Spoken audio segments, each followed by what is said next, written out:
वो ये कुछ रटंत विद्या नहीं होती, ये सब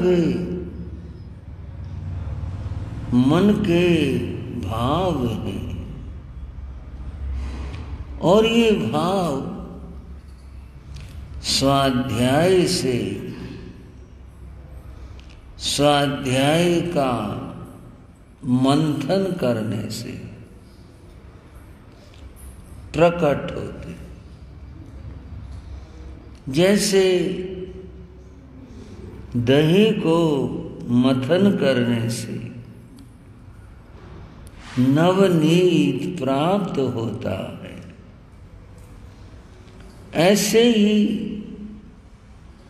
स्वाध्याय का मथन करने से ये भाव सामने आते। समय के बाद बड़ी सुंदर रही और मनुष्य जन्म का महत्व बड़ा सुंदर रहा। अब उस सब कहे हुए को दोबारा तो क्या कहूं, दोहराऊं, सब आपके सामने ही था। बस इतना है, आप भी इन विचारों का चिंतन करेंगे, इस पर मनन करें। बंधुओं, मैं जो चर्चा आपके सामने कर रहा हूं,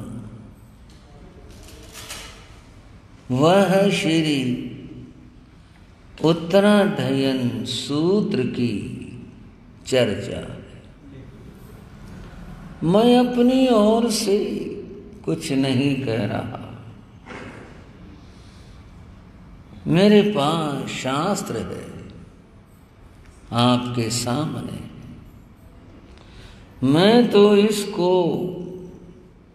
प्रस्तुत कर रहा हूं, केवल आपके सामने रख रहा। जो कहा है वो सब प्रभु ने कहा, उन प्रभु की वाणी, उस प्रभु को नमन करते हैं, उनकी वाणी को नमन करते हैं और उसको समझने का कुछ पुरुषार्थ करते हैं। श्री उत्तराध्ययन सूत्र का दूसरा अध्याय है, परिशः है प्रविभक्ति। इसमें परिशयों के बारे में बताया। परिशः है अर्थात जीवन में आने वाले कष्ट, कष्ट को, दुख को कोई नहीं चाहता, पर न चाहे, किसी के चाहने से क्या होता है, यह तो आता है। और आता कहां से है? अपने कर्म का फल है, कर्म का उदय। क्यों भाइयों, श्रावकों, समझ रहे हैं इस बात को? ऐसे कुछ नहीं यूं ही ऊपर से आ पड़ा किसी बिना बात के, ऐसे नहीं होता। अपने ही ये सब कर्म का उदय है, अपना किया है, अपना बोया है, और वो सामने आ रहा है। जो बोया था, जो किया था, उसको सहर्ष स्वीकार करो कि किसी और का नहीं, हमारा ही किया हुआ। तो परिचय है आने वाले ये कष्ट जीवन में दुख रूप है, कष्ट रूप है, पर यहां कुछ समझने की बात है। किसी ने कहा गिरकर मत हार मुसाफिर, ठोकरें इंसान को चलना सिखाती। ठोकर लगी, जितना प्रमाद था, चित्त इधर उधर भटक रहा था, अपने को भूले हुए थे, खोए हुए थे, एक ठोकर लगी, एकदम आदमी तो कहां चल रहा है, रास्ता क्या है, और बिना देखे बिना सोचे तू चल रहा। बंधुओं, बस वही सब समझने का। इसके साथ ये यूं तो साधु जीवन के संदर्भ में कही है, पर ये तो गृहस्थ के जीवन में भी आते हैं। उन सब स्थितियों में व्यक्ति को विचार धैर्यशील रहना चाहिए। भगवान महावीर के पास में एक शिकारी आया था, नाम सुलस था। उसको अभय कुमार मंत्री लेकर आया था, मिल गया था रास्ते में उसे। बोला चल तेरे को महावीर के दर्शन करवाता हूं। बोला मैं, हमारा और महावीर का क्या मेल, मैं तो वहां जाऊंगा और जाते उन्होंने कहा ये नहीं करना, ये नहीं करना, हमारा उनका कोई मेल नहीं। बोलने कुछ नहीं कहते हो, तो दर्शन तो कर ले। बड़े आश्वासन देकर वो लाया। लाने के बाद वो बैठा, भगवान महावीर ने उसे कुछ ऐसा कहा नहीं जिसका उसे डर था। वो कहेंगे शिकार नहीं करना, मांस नहीं खाना, ऐसा नहीं करना, ये सब कहेंगे। महाप्रभु ने से ऐसा कुछ नहीं कहा।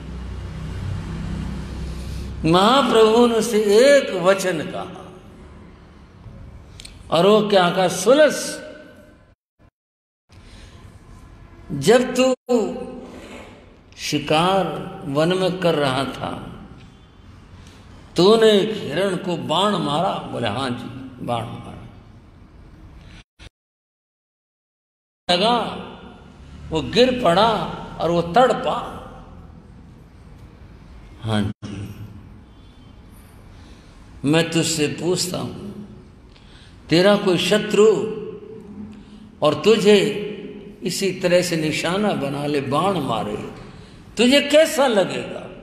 बहुत बुरा, बहुत पीड़ा होगी।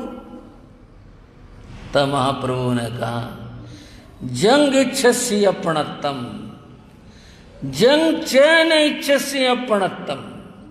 सुलस, जो तू अपने लिए चाहता है, श्रावको श्राविकाओ, महावीर का संदेश श्रवण कर लो। जो तू अपने लिए चाहता है। हम अपने लिए क्या चाहते हैं जी? बोलो श्याम को, सुख चाहते हैं ना सब। जंग इच्छसी अपनत्तम, जो तू अपने लिए चाहता है। जंग चैन इच्छसी अपनत्तम, और जो तू अपने लिए नहीं चाहता है। अपने लिए क्या नहीं चाहते हैं? कोई भी दुख नहीं चाहता। महावीर प्रभु ने कहा बस यही व्यवहार तो दूसरों के साथ कर। अर्थात जो तो अपने लिए चाहता है वही दूसरों के लिए सोच, और जो तो अपने लिए नहीं चाहता है वह दूसरों के साथ कभी मत कर। ये उपदेश दिया। उस सुलझ शिकारी ने कुछ देर सोचा और वो खड़ा हो गया। आज के बाद कभी शिकार नहीं करूंगा, आज के बाद कभी मांस नहीं खाऊंगा, कभी जीव नहीं मारूंगा। ठीक है, जो तुम्हें अच्छा लगे तुम वो करो। बंधुओं,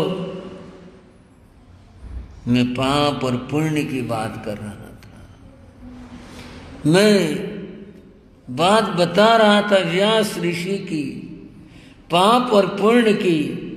किसी को कष्ट देना, दुख पहुंचाना ये पाप है, और किसी को सुख पहुंचाना ये पुण्य है। यहां अन्न की और जल की बात थी। साधु के संदर्भ में तो जो कहना था वो मैंने कहा, कुछ और भी कहूंगा, लेकिन पहले आप गृहस्थ अपने जीवन के संदर्भ में सोच लें। अगर किसी को ये सुलभ करवाए जाते हैं, क्योंकि सबसे बड़ी पीड़ा भूख की पीड़ा है, प्यास की पीड़ा है। ऐसे में यदि किसी को आप ये उपलब्ध करवाते हैं उस व्यक्ति को, और वह इस पीड़ा से उभर जाता है, किसी की भूख मिटाते हैं, किसी की प्यास मिटाते हैं, तो आप पुण्य का अर्जन कर रहे हैं। क्या कमा रहे हैं? पुण्य। बंधुओं, आज देश की बात कहूं और थोड़ी सी पीछे की बात कहूं। पहले लोग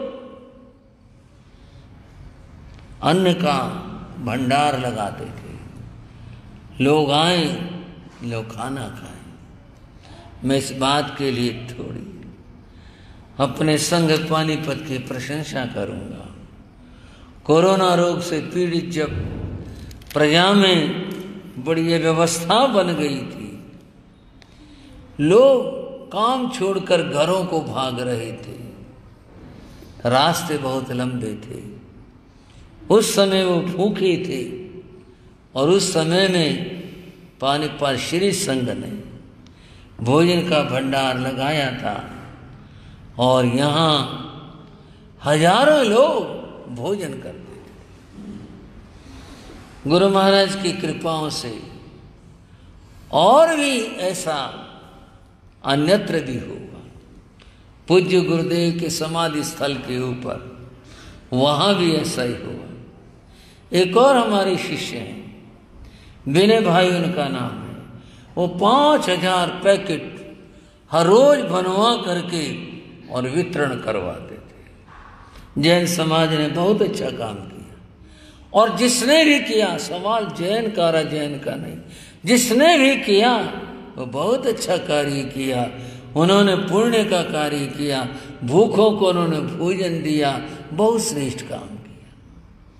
मैं बात कर रहा था थोड़ी सी, पहले लोग इस कार्य को करते थे और प्यासों के लिए पानी की व्यवस्था करते थे। मनुष्य की थोड़ी सी वो अवस्था जब मानव विकास कर रहा था, उस अवस्था का जिक्र करते हुए कवि जयशंकर प्रसाद ने कुछ पंक्तियां लिखी। और क्या लिखी, अग्निहोत्र अवशिष्ट अन्न कुछ कहीं दूर रख आते थे। जो शेष अन्न है, झूठा नहीं, झूठा छोड़ना तो पाप होता है, बनाया है, वितरण कर रहे हैं और फिर वितरण करने के बाद अन्न बच गया है, वह जो अन्न है जो वितरण में नहीं आ सका है। अग्निहोत्र अवशिष्ट अन्न कुछ कहीं दूर रख आते थे, इनसे होगा तृप्त अपरिचित, समझ सहज सुख पाते थे।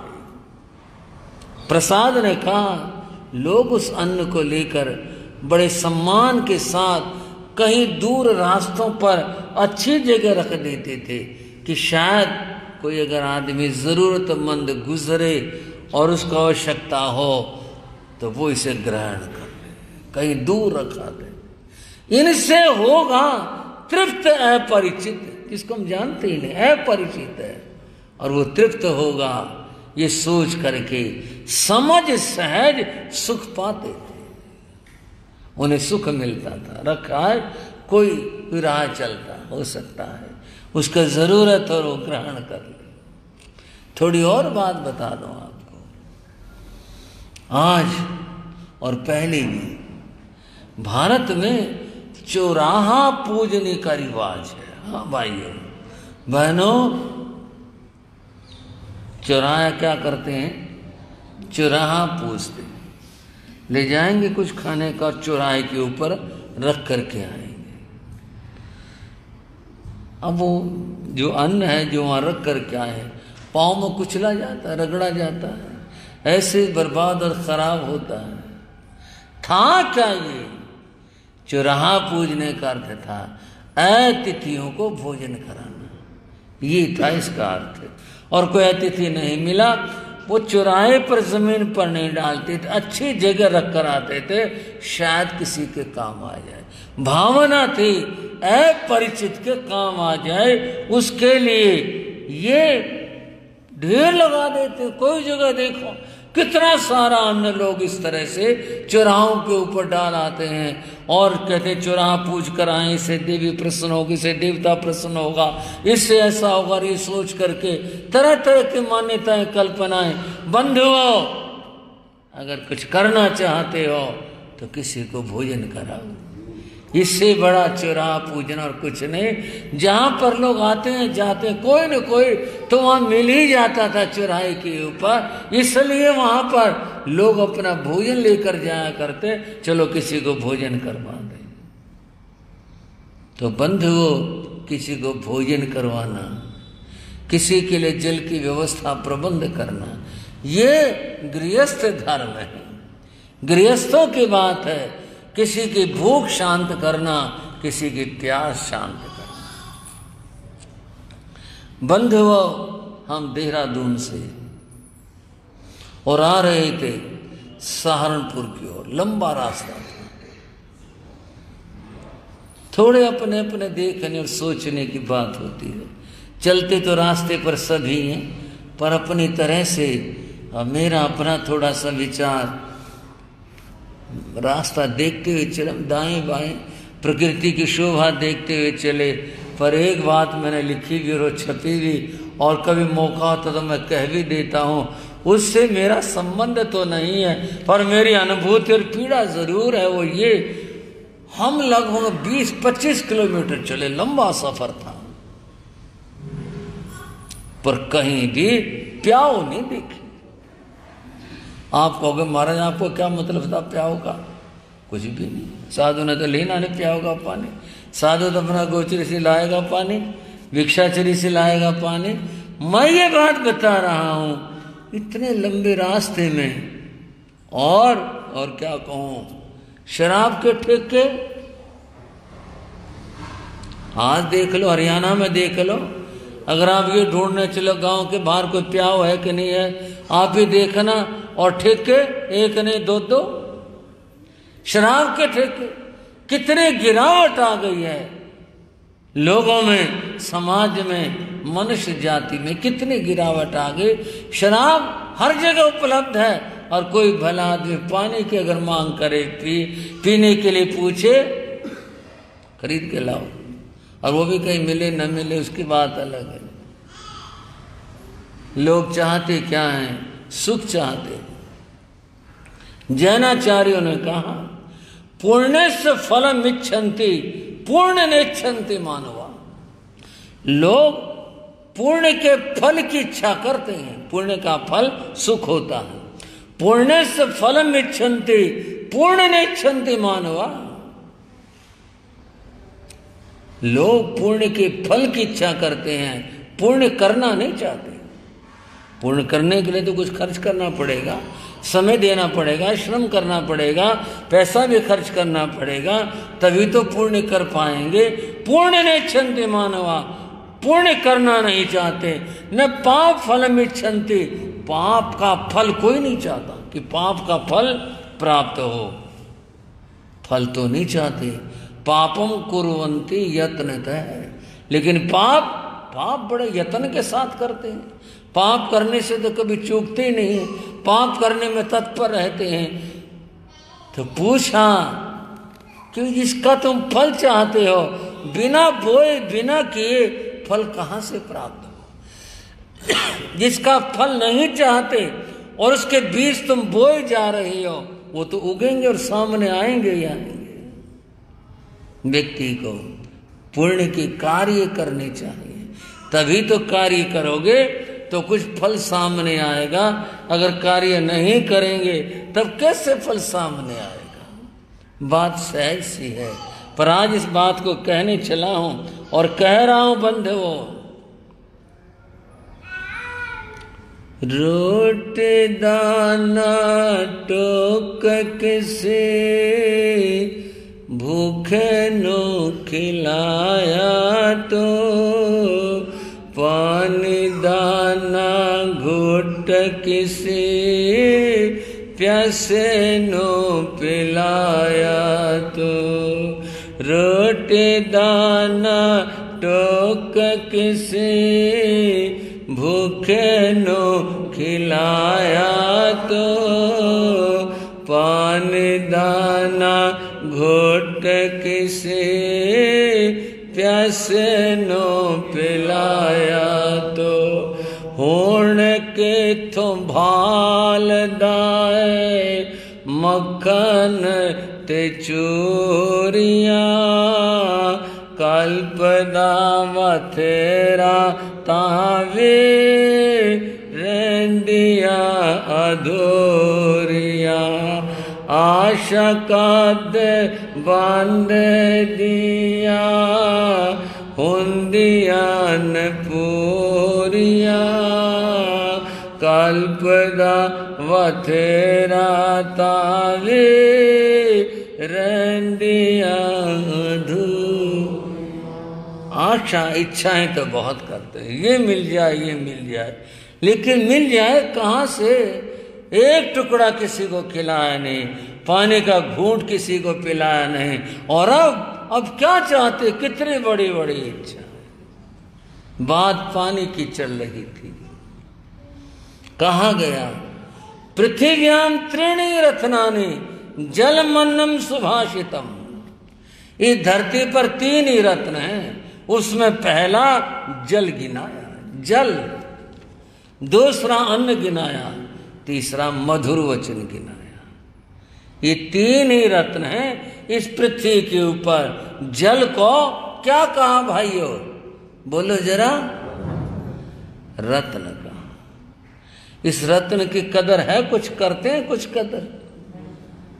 कुछ रहता है विचार कि वे पानी इस्तेमाल कर रहे हैं, थोड़ा सा विचार करके पानी का इस्तेमाल कर लें। कुछ करते हैं विचार, कर रहे हैं, बर्बाद किए जा रहे हैं, थोड़ा भी ख्याल नहीं।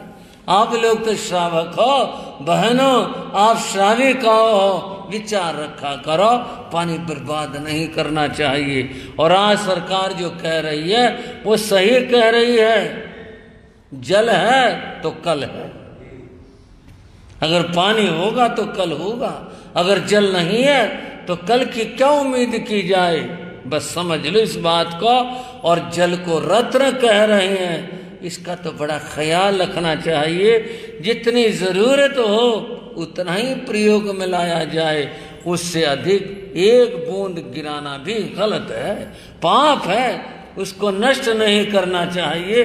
ख्याल रखो, ये चर्चाएं खाली सुनने और कहने भर को नहीं है, ये चर्चाएं आचरण की हैं। हमेशा ध्यान रखो, पानी को देख करके इस्तेमाल करो, विचार के साथ इस्तेमाल करो, पानी कभी बर्बाद नहीं करना चाहिए। बंधुओं, गीता में तो एक और ही बात कही गई, इस पानी को लेकर के बड़ी अद्भुत बात कही। क्या बात कही? रसोहम अपसु कौन्तेय, कौन्तेय, हे अर्जुन तुम मुझे पहचानो। गीता में कहा, हे अर्जुन तुम मुझे पहचानो। रसों में, रसोहम अपसु, मैं जल हूं। गीता में कह रहे हैं अपसु, मैं जल हूं। कौन कह रहे? श्री कृष्ण। मैं जल हूं। बंधुओं, सोचो तो जरा, विचार तो करके देखो, परमात्मा का रूप है ये पानी। ये यूं बर्बाद करने के लिए है, ये बेकदरी के लिए है, ये खोने के लिए है, जब स्वयं भगवान कृष्ण कहते हैं मैं जल हूं। इससे आगे तो आप बताओ मेरे को क्या बात कही जाए। हम तो जीव तो कहते आ रहे हैं, वहां तो परमात्मा खुद कह रहे मैं हूं, ये जल मैं हूं। वहां तो और बात कह रहे हैं, हम तो पानी जीव अनंत का जीव है, असंख्य का जीव, हम तो ये तो कह रहे हैं, लेकिन परमात्मा कहते हैं कि मैं स्वयं जल मैं हूं। तो फिर आप सोचो, विचार करो। आप क्या, मैं हर एक व्यक्ति को कहूंगा, हर आदमी को कह रहा हूं, हर धर्म उपासक को कह रहा हूं, वो सोचो तो सही इस बात को कि परमात्मा का रूप, ये परमात्मा, और ये क्या इस तरह से बर्बाद करने के लिए और नष्ट करने के लिए है। इस बात को मैं समेटना चाहूंगा और कहना क्या चाहूंगा बंधुओं, अगर कोई व्यक्ति अन्न जल आदि, ये गृहस्थ धर्म है, उन गृहस्थों की बात कह रहा हूं, अगर वे किसी की पीड़ा को मिटाते हैं, किसी के कष्ट को मिटाते हैं, इसका सदुपयोग करते हैं, तो उस तरह से करके पुण्य का अर्जन करते हैं। क्या करते हैं? कितने भेद हैं भाई पुण्य के? 9 भेद। जरा बोलना एक दो शुरू के। पुण्य के 9 भेदों में पहले क्या आया? अन्न पुण्य पान पुण्य, ये पहले 2 यही है। और पुण्य क्या होता है? पुनाति आत्मानम, जो आत्मा को पवित्र करे, पूयते अनेनिति पुण्यम, जिस कार्य से आत्मा पवित्र हो उसको पुण्य कहते हैं। अतएव अगर आप इसका इस तरह प्रयोग करते हैं किसी की पीड़ा शांत करने के अंदर, तो आप अपने आत्मा को पवित्र करते हैं। इस चर्चा में और 2 बात कह रहा हूं, एक निर्जरा होती है और एक पुण्य होता है। साधु को उसकी मर्यादा के अनुसार, उसके संयम विधि के अनुसार दिया हुआ अन्न और दिया हुआ जल निर्जरा का कारण होता है। किसका कारण भाइयों? निर्जरा का कारण होता है। और आप गृहस्थ परस्पर में जिस व्यवहार को करते हैं तो वह आपका पुण्य हुआ करता है। ये बात कितनी अर्थपूर्ण है और कितनी समझने की बात है यह। तो बंधुओं, इस बात को परिचयों की चर्चा में मैंने थोड़ा विस्तार देकर कहना चाहा। साधु को तो ऐसी स्थिति उत्पन्न होने पर धैर्य रखना होता है, और गृहस्थियों के धर्म की बात मैंने बताई, किस तरह से आप पुण्य अर्जन कर सकते हैं, पुण्य कमा सकते हैं। ये कुछ बातें चर्चाएं हैं, और बातें चर्चाएं इसमें हम अगले समयों में करेंगे। आज की चर्चा को मैं यहीं तक रखता हूँ। और कुछ सिफारिशें भी आई हैं, आ जाते हैं हमारे पास में एक आध सिफारिश कोई, और वो आ जाती हैं कि जो आजकल गुरु महाराज योगीराज जी की नहीं सुना रहे, मैं कोई अपनी बात सुनाने के लिए भूमिका नहीं बना रहा। कहो तो नाम भी ले दो, सिफारिश आए, बोले जो छोड़ दिया आपने। माँ भाई मैं तो सुना दूं, पर घड़ी की बात क्या करूं, पर आज तो छुट्टी है, थोड़ी सी बात करते हैं। गुरु योगीराज गुण गाले, चरणों में शीश झुकाल। गुरु योगीराज गुण गाले, चरणों में योगीराज को जो भी ध्याए, योगीराज को जो भी उसके संकट कटते जाए, उसके संकट पल दो पल ध्यान, चरणों में शीश झुकाल। पल दो पल ध्यान, चरणों में शीश झुकाल। गुरु योगीराज गुण गाले, चरणों में शीश।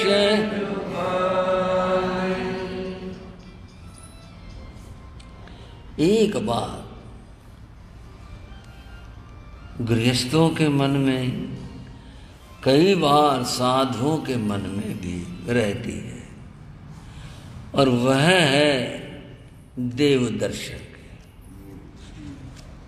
वह देवता दिख जाए, देवता मिल जाए, क्या करेंगे कि जो अपनी बात मांगेंगे कुछ, और जो मांगेंगे देवता उसे पूरी करेगा। ये बात कई बार गृहस्थ भी तो कहते हैं, साधु भी सोचते हैं भाई देवता अगर आ जाए फिर तो बस मौज है, फिर तो जो चाहे हो जाए। बंधुओं, धर्म सबसे बड़ी चीज है, सुन लो समझ लो ये बात। धर्म सबसे बड़ी चीज है। देवता की जहां तक बात है, साधु और देवताओं की कामना करे, शास्त्र संगत रहे। देव तो अपने आप ही जो संयमी पुरुष होते हैं उनके दर्शन के लिए आते हैं। ये बात बंधु भगवती सूत्र में है, अन्यत्र भी है। वहां इस बात को लेकर प्रश्न पूछे गए। एक जगह तो यहां तक आया कि संयमी तपस्वी इन पुरुषों के आकर के देव चरण दबाने लग जाते हैं। अब वह मेरे से पूछेगा आपके दबा का गया कि नहीं कोई? मैं सब समझू इस बात को। हाँ महाराज जी आपके आया कि नहीं आया? भाई मैं तो स्पष्ट कह रहा हूँ, मेरे पास तो कोई आया नहीं। भाई चरण दबाने के लिए नौकरी जी आया है शास्त्र में।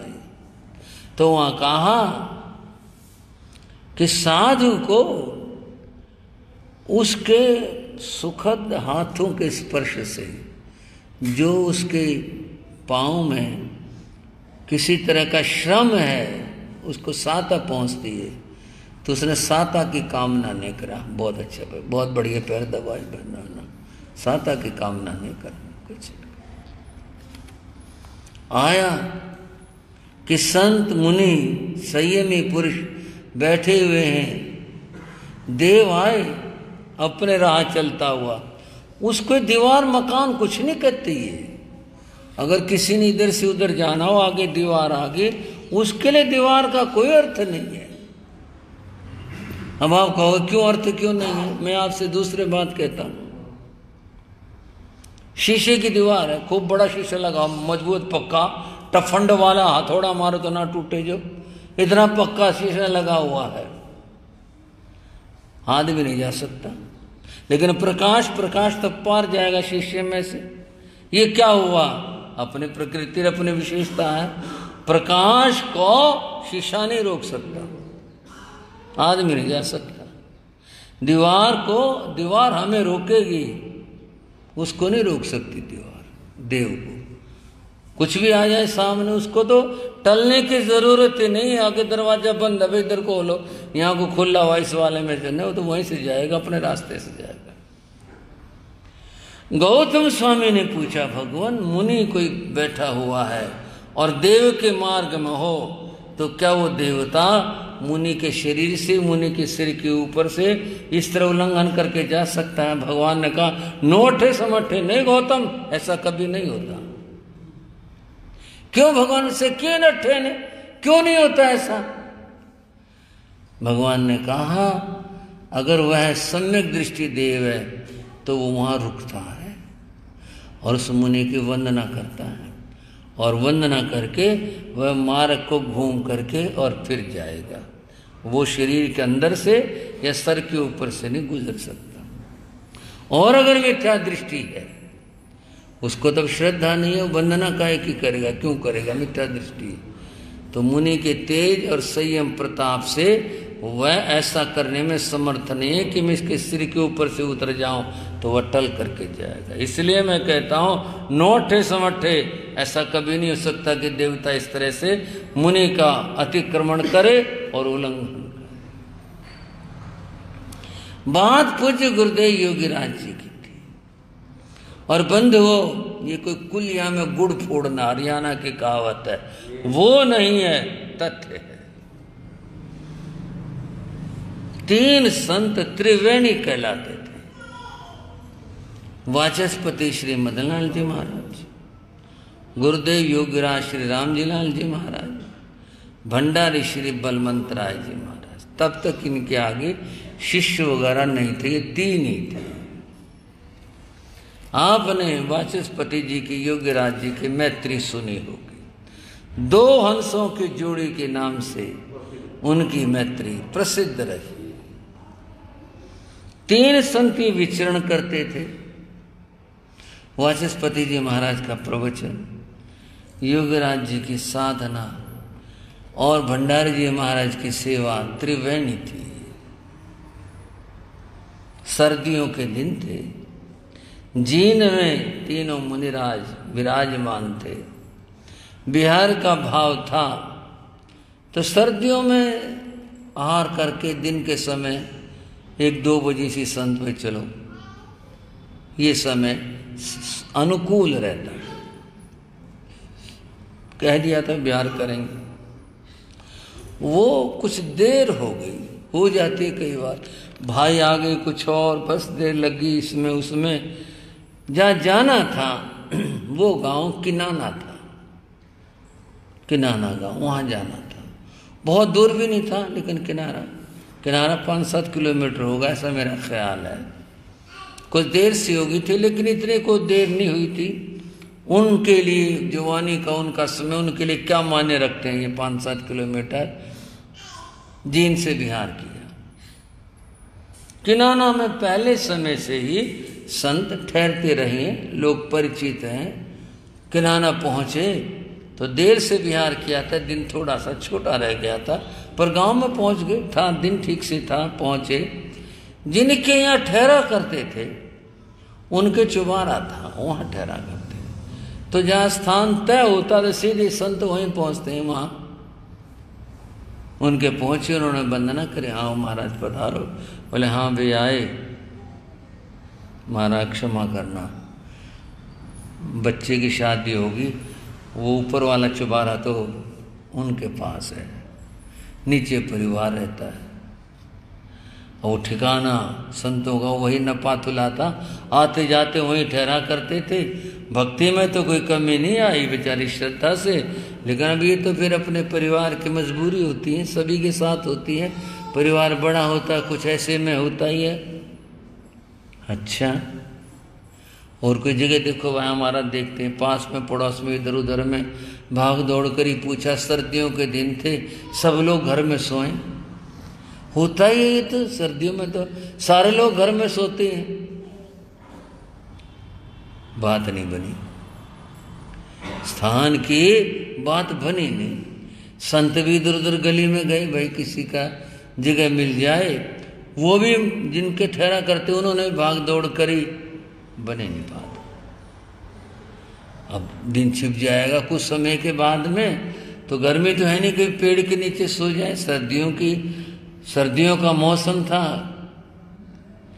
उन भाई के मुख से जो प्रबंध कर रहे थे, जिनके ठहरा करते थे, मुख से एक बात निकले। बोले है तो ये एक मकान, बाकी काम का कुछ है नहीं। क्या बात है भाई? बोले जी वो पंडितों का मकान है, और मकान भी नया है, बाकी बंद पड़ा है। भाई बंद पड़ा है तो पूछ लो उनको, जगह दे दे तो कोई रहता है। बोले ना रहता तो कोई नहीं सुन। बोले फिर पूछ लो इनको। बोले जी उसमें तो कोई नहीं रहता। बोले खाली है, जब भी तो हम भी पूछ रहे हैं, फिर पूछ लो उनको। बोले जी बस वो तो ठहरने का है नहीं, और ही पूछते हैं। संतों ने बात पूछी, क्या बात है? बोले जी ऐसा ही है। बोले चलो उनके पूछते हैं। उनका ख्याल ये बना शायद वो दे के राजी ना हो। बोले हम पूछ लेते। उनके गए, पंडित ही मिल गया। उससे कहा भी तुम्हारा मकान वो पड़ा उस गली में, बता रहे खाली। बोले हाँ जी है तो खाली। बोले भी हम संत एक रात ठहरना है, अगर तुम इजाज़त दे। मकान तो खाली है जी, ताला भी खोल देंगे, कुछ नहीं बात, बाकी वो ठहरने का है नहीं। भाई बात क्या है? बोले जिसमें कोई सो नहीं पाता। कई बार होली है तो रात को अपने ठा के बिस्तर बाहर आ लेते। संतों ने कहा भी कोई बात नहीं, वो हमें दे दो, हमने एक रात करनी है। नींद नहीं आएगी ना आएगी, भजन कर लेंगे बैठ करके, अब रात तो बितानी है। बोले देख लो जी, फिर ये कहो कभी आप ही हमारे को बताने। बोले ना कुछ नहीं। उन्होंने जो खोल दिया, एक दो कमरा जैसा संकेत था, उन्होंने उसकी प्रतिलेखना भी कर दी, और संत उसमें ठहर गए। घास भी मिल गई, बिछा लिया, ठहर गए। कुछ देर के बाद दिन छिप गया। ठीक है, अपना प्रतिक्रमण किया, जिसने जो हमारा जाप पाठ करना था वो सब किया, अपने सो गए। संत तीनों ही साथ साथ थे, सो गए।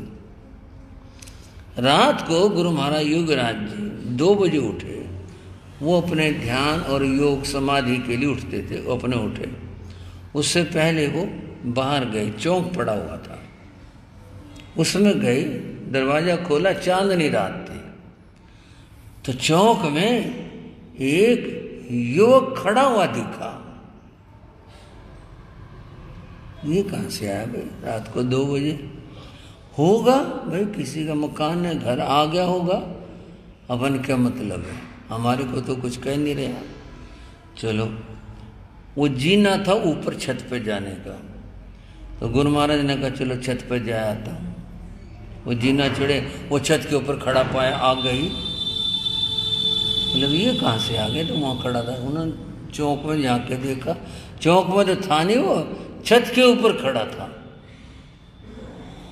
और कोई रास्ता होगा फिर, इसका मतलब ये जिन्ना एक और कोई होगा रास्ता, छत के ऊपर आ गया।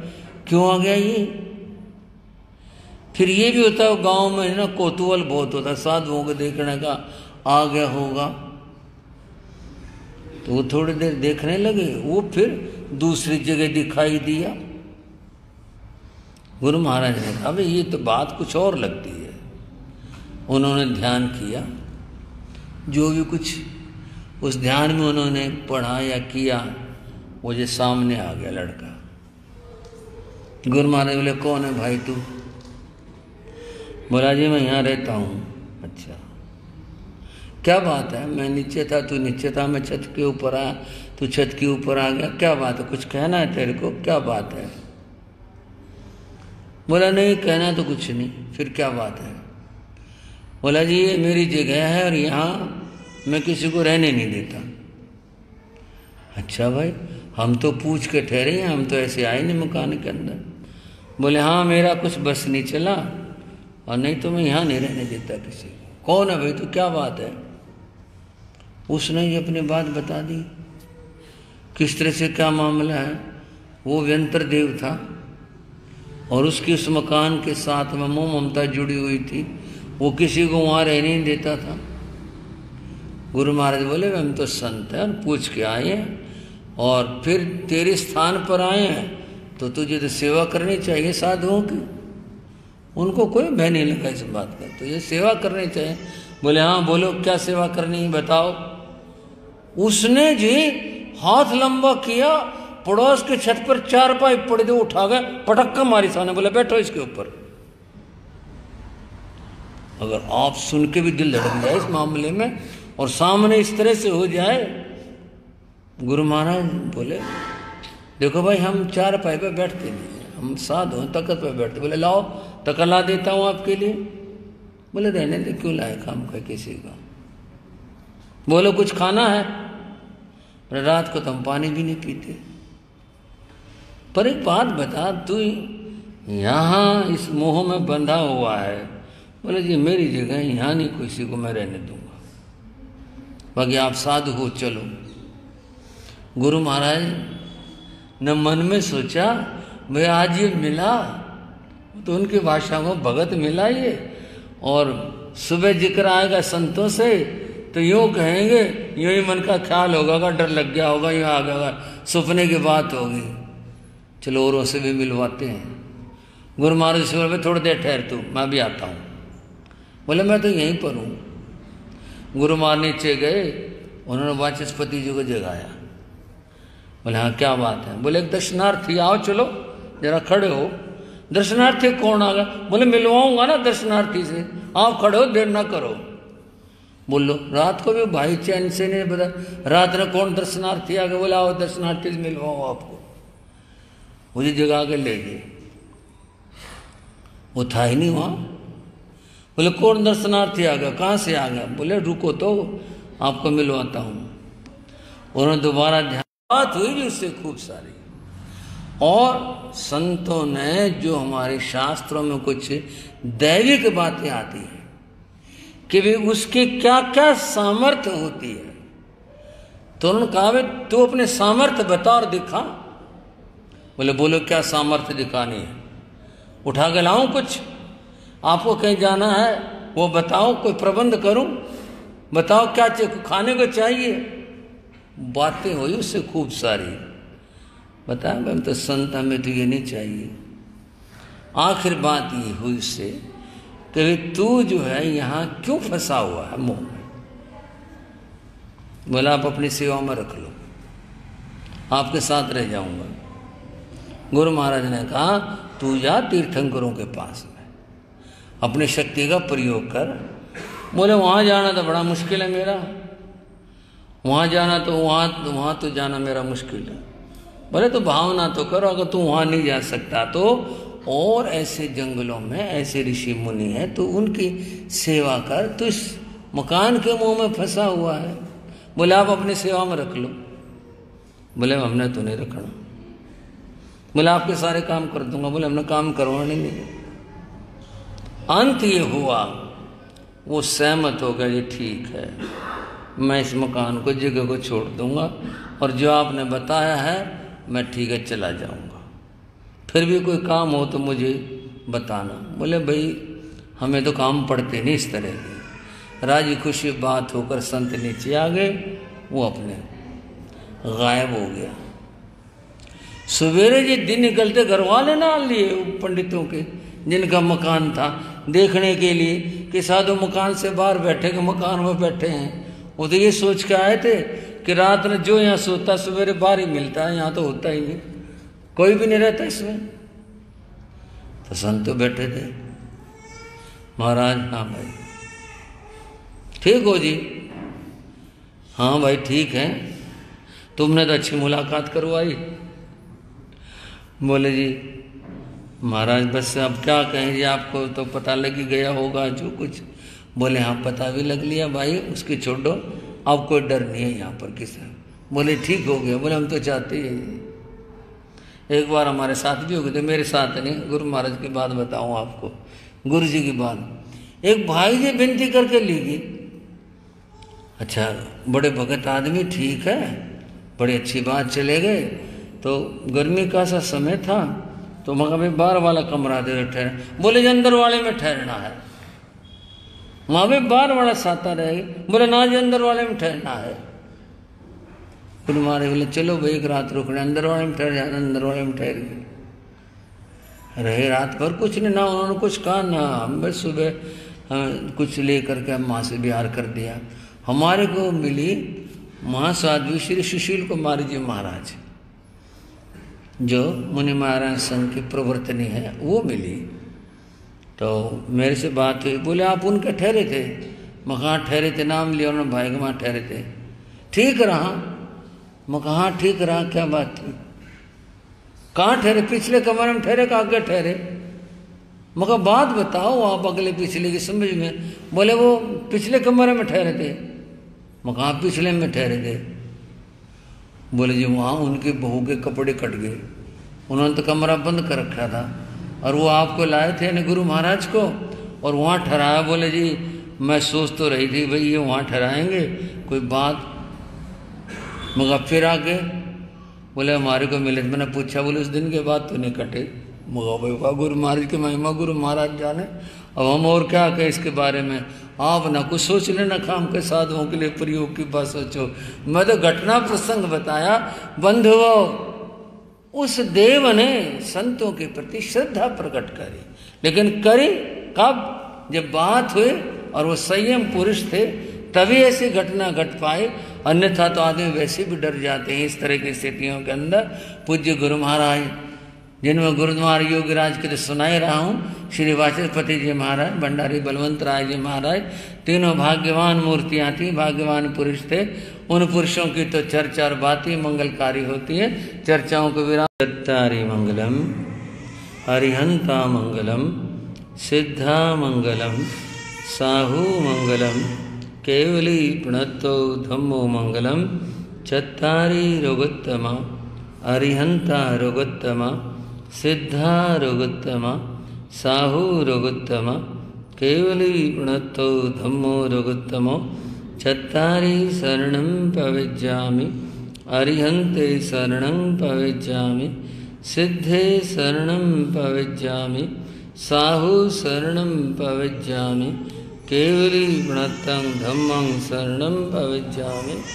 ये चार शरण उपकरण जगत में, और न शरणा कोई होगा, जो भव प्राणी कर आचरण, उसका अजर अमर पद होगा, उसका सदा ही मंगल हो। मंगल आशीर्वाद, मंगल आशीर्वाद।